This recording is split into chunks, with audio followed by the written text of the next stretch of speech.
आएंगे। जैसे √5 है तो √5 को हमें प्रूव करना है कि ये इरेशनल नंबर कैसे है। तो इसको प्रूव करने के लिए क्या करेंगे, √5 को हम लोग क्या मानेंगे, एक रेशनल नंबर।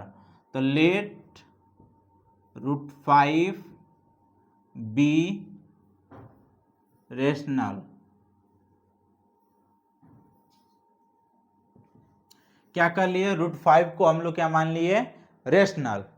अब देखिए √5 को रेशनल मान लिए तो इसको हम लोग लिख सकते हैं √5 इक्वल टू p/q, क्योंकि रेशनल नंबर क्या होता है, p/q के रूप में होता है। तो p/q के रूप में हो गया, लेकिन इसके और कुछ टर्म है, कंडीशन है।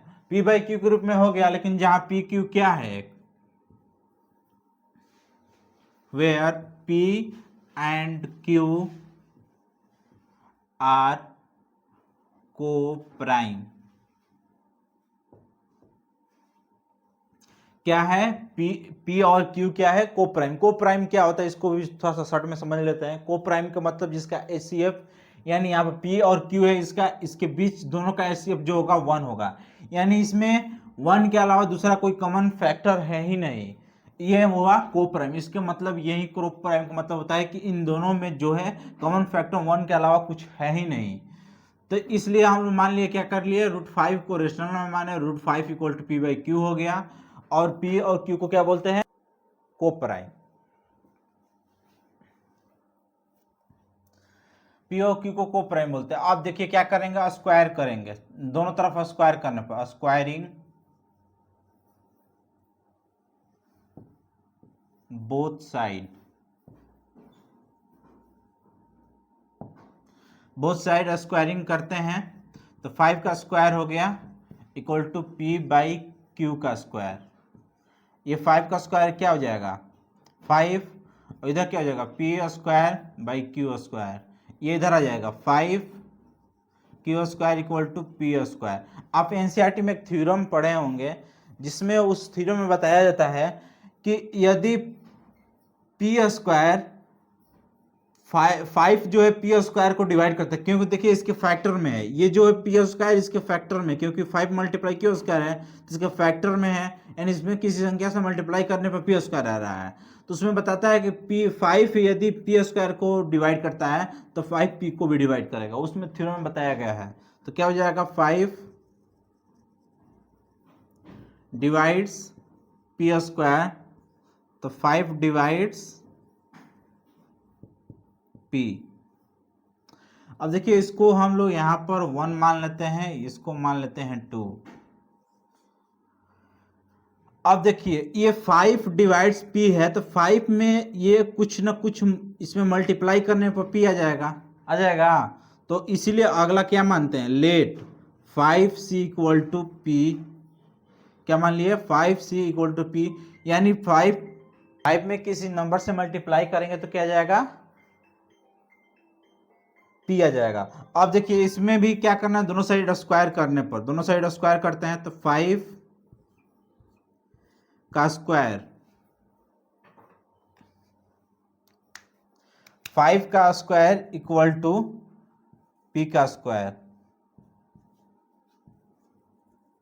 स्क्वायरिंग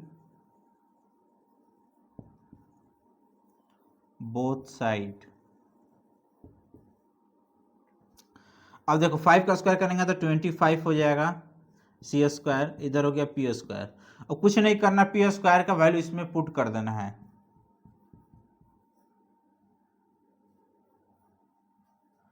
देखिए यहाँ पर p² का वैल्यू कितना, 20c पुट कर देना है, तो 5q² equal to 5q² equal to p² का वैल्यू क्या है, 25c स्क्वायर, 25c² कहाँ से आया, फ्रॉम ये 1 और 2, 1 एंड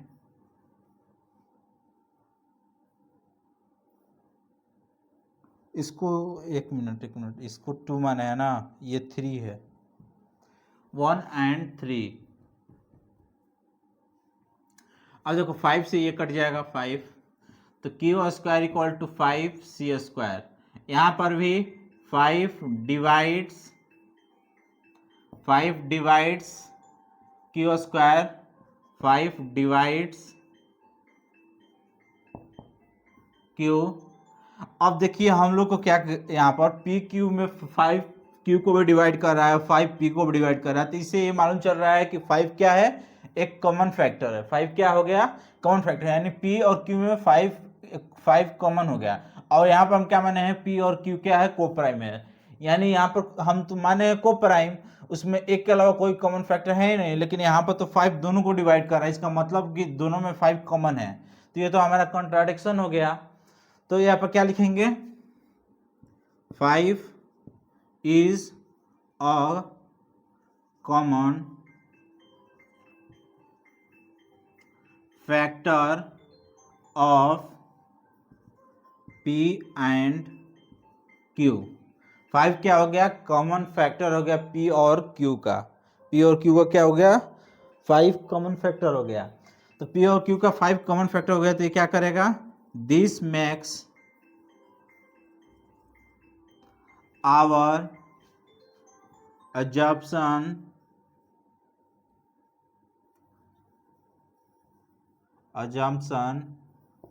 wrong।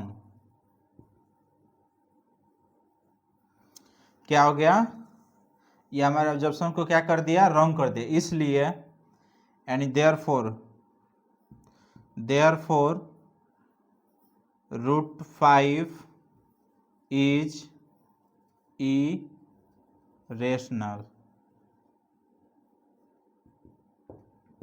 इस तरह से क्या प्रूफ हो गया, √5 क्या है, इरेशनल है।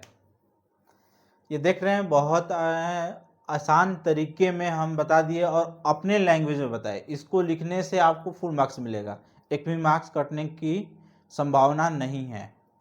तो ऐसे इन्फॉर्मेटिव वीडियो के लिए चैनल को सब्सक्राइब और लाइक करना ना भूलें। Thanks for watching this video.